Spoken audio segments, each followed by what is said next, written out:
Hello po, ako po si AJ Valencia, ang primary DTF operator po ng 30cm dito sa RP Ilocos. At ito po yung DTF po namin na nagamit ng 6 na araw na may total meters na 32.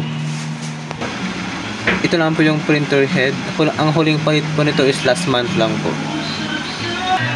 Ito naman yung capping na may 90% good condition. Head clean.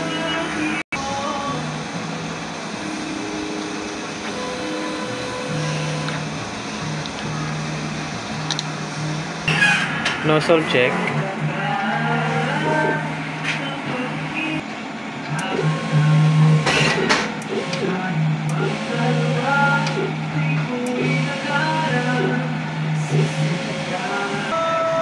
naman yung ink tank area. Ang ink system level is tama lang. Ito naman yung waste tank na nalinis ng isang araw. Ito naman yung AVR. Ito naman yung ground wire. Dito naman yung stock po namin ng unused.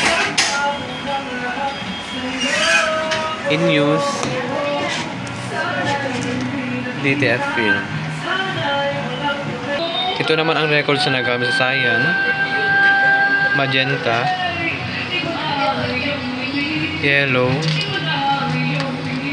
black, white, and DTF powder. Daily output